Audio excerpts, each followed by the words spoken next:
I accept me, every flaw and every light. I rise again, no more fading out of sight. I accept me, I'm stepping into who I am. This is my Soomaalida hore waxay u oran jirtay wixii la qoraa qormo hare imika waxaan ku dareynaa wixii la qoray wixii la duubay qormay harayaan teknolojiyadana suurta gelisay barnaamijkana fulinteeda waxa lahaa Yunis aad baad u mahadsantahay هالدور مدش هالدور مدشة هالدور مدش هالدور مدش هالدور مدش هالدور madasha haldoor وقت هو مدش وجود سمع لمبد مو مالين مدش وفيلم جتدا هالدور إن يد اللفتيدو أي بسلاطي oo ay qaan gaadhay oo kala dambeyntii iyo nidaamkaasi ay hana qaatay waan runtii waxaan oran karaa haldoor way ku caanaashayo oo runtii waa waxay soo gaarsiiyay ee isu hayay haldoor waxyaabaha ku xooganayd isjacaylka dhexdeeda in xoojinaya waxa kamid ah dhinaca tabarucaadka yimaada ee dhibaato ilaahay naga hayeen in la wada qaybsado wixii wanaagana in la wada qaybsado taas waxay kor u qaaday in la isku kalsoonaado qofka yimaada si wada jir loo soo dhaweeyo si wada jir walaalnimo runtii loo saaxiibtinimo dhaxal galan oo qaybtay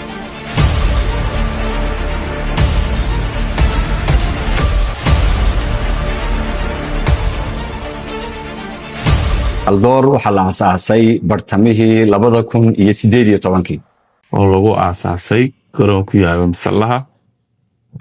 dhalinyar kooban oo 12 qof ay aasaaseen saddex ujeedo midda koowaad ee laga makaanka ilaa imika dadkuna ay u yimaadaan waxay ahayd in lagu jimicsado in aqoonta kor loogu qaado oo runtii wax akhriska haday noqoto dhexgalka bulshada reer Soomaaliland min darif ceeleeye ilaa min Zeyla runtii inay isdhexgalaan dhalinyarto ka midoobaan qabyaalada ka guuraan u guuraan walaaltinimada iyo isdhexgalka isku xidhnaantooda inay midayso walaaltinimada iyo wadajirka iyo wax wada qabsiga dhalinyarada Somaliland in la abuuro madal dhalinyarada inta badan ka fayow balwadaha ay isku dhexgalaan madal dhalinyartu isku fahmaan midaysa dhalinyarta magaalada Hargeysa mustaqbalkana insha Allah biinillah guud ahaan isku dayday inay gaadho Somaliland oo dhan ujeedooyinka qaarna way gaadhay qaarna may gaadhin qaar waxaad moodaa in qaabas ka yara dhacay oo ujeedooyinka kubadda badankeeda waa la gaadhay laakiin ujeedooyinka kale akhriska iyo tabarucaadka iyo waxaas waxaad moodaa inuu hakad yara galay aan u baahanay in dib u yara noolayno mar xaabaan odhanayaa marna may weli waxbaa ka dhiman markaan xaaleeyahay runtii waan gaadhnay targetka lahaa bulsho isdhexgalkii iyo society-gii iyo bulsho kala duwan inay madasha haldoor ku midowdo waa gaadhnay waa talabaade maya anigoo ka jawaabaya haldoor maya waxaan u leeyahay haldoor saddex target baynu lahayn weli target baa inaga dhiman waxaan jecelahay in targetkana gaadhno way gaadhay madasha haldoor ujeedooyinkii iyo sababihii loo aasaasayba waxyaabaha ugu badan ee mashruuc walba la bilaabayo laga eego waxa weeyaan inuu mashruucaas waaritaan leeyahay ama sustainability wareegii 19 baa soo dhamaaday 19 wareeg in la maamulo oo 8 kooxooda kullay waa guulay haldoor gaadhay ujeedooyinkii laga lahaana inay gaadhay ayaan filayaa haddana lama oran karo ujeedadii haldoor loo sameeyay way gaadhay waayo weli goolkii ama ujeedadii guud may gaadhin wadadeedii bay laakiin haysataa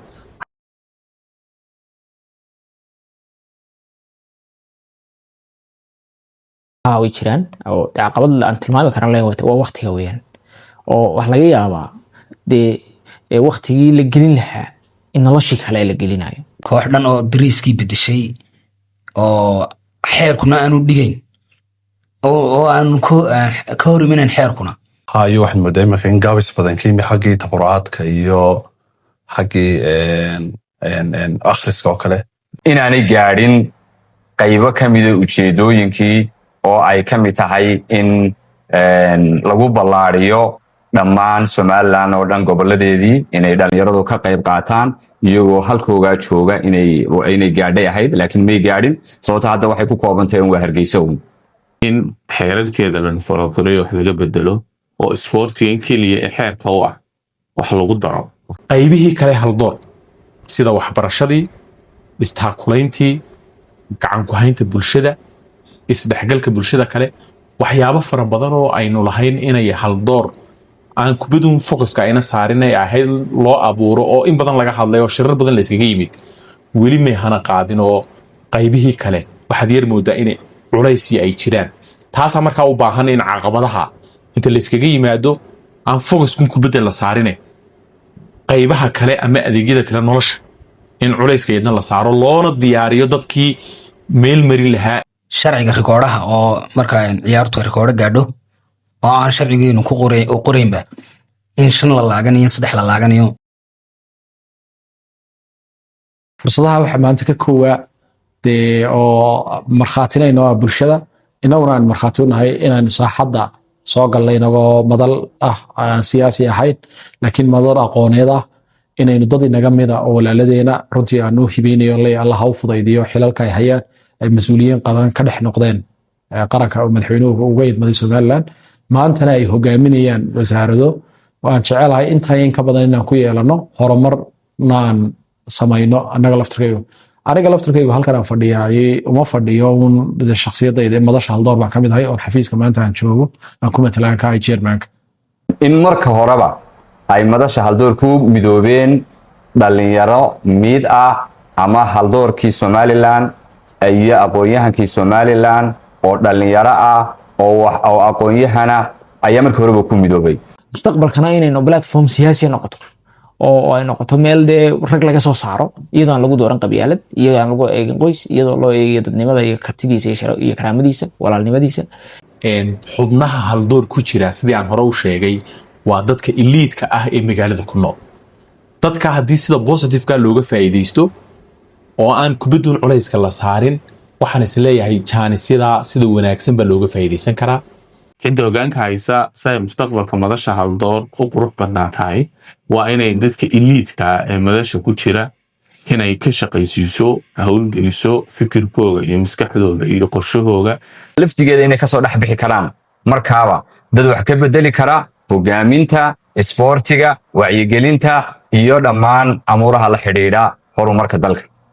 waxaan is leeyahay waa fursado dadka gudaha ku jira ee madasha haldoor matala ee dawladda ka mida ee golayaasha deegaanka ama baarlamaanka ka mida waa fursado ay dheer tahay madalo kale oo fara badan oo aan runtii dadkaasi haysanin haddii sida positive-ka looga faa'iidaysto waxaan is leeyahay dadkaa way ka faa'iidaysan kartaa. muddada ay haldoor jirtay qawaaniinteedaas waa kuwa ay kusoo meel martay iyo shuruucdeedu waa kuwa ay kusoo meel martay maanta halka ay taagan tahay ay kusoo gaadhay. runtii xeerash waa comprehensive dooduhu waa doodo macquula dee ragga xeerasha garanaya ee kooxaha mar walba ku jira qodobada ay soo xigtaan meesha dowlad yaro caadiya weeyaan. runtii xeerarkani waa xeerar cabqariya runtii aad u odhan karayso mar walba dee xeer ma dhammaystirmo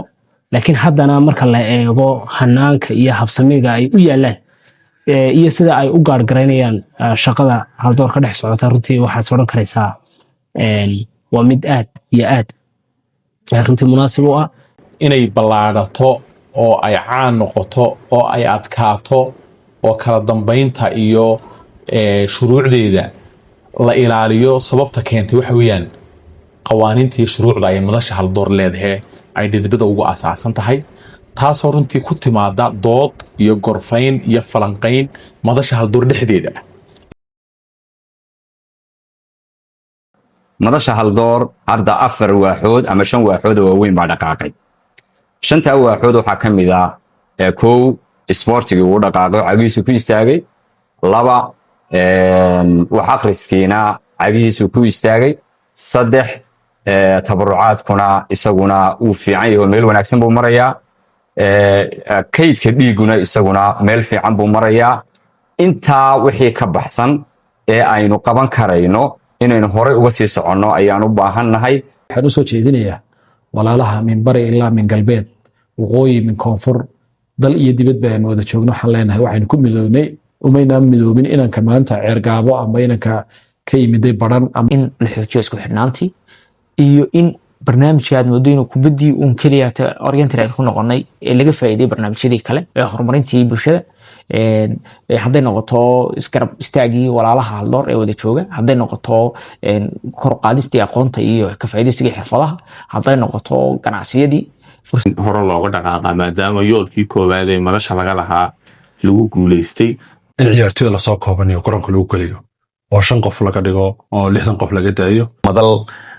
nidaam structure joogto ah leh xafiis la haday doonto sidoo kale gacan qabato madalaha kale iyo mustaqbalka dhalinyarada soo cuslaanaysa si aanan looga dhex bixin fiilkan sportska wax akhriska kaydka dhiigga iyo tabarucaadkaba shahal door si ay wadanka Somaliland oo dhan ay u gaadho in gobolada kale la gaarsiiyo si fursadahan iyo isku xidhnaantan iyo waxa madasha hal door looga faa'iideysto qaybihii kale ee aan kubadda hayna culayska la saaro dadkii diyaarka u ahaa ee hawsha dhiiri gelin lahaa ee dhaqaajin lahaana waa diyaare loo diyaariyo madasha qaabkii ku soo gali lahaayeen oo sharciga ay koow ka tahay qof kasta oo gruubka ku jiray oo muddo aan ka soo wareegin iyadana in bal dib loogu noqdo sidii talaabo looga qaadi lahaa inuu ka mid ahaado ama uu toos uga baxo tirada garoonka lagu galayo number 1 in la yareeyo oo halkay hal mar 6 qof iyo gooli laga galay in laga galo 5 iyo gooli in laga dhigo waqtiga la soo koobo 1 hour lagu soo koobo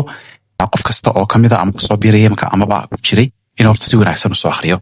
oo uu fahmo qodobada uu fahmo si aanay qodob oo hoos marin oo aanay magaranaysaa in hadwayri muhiim ku gelin inay say wada fahmaan ay u soo akhriyaan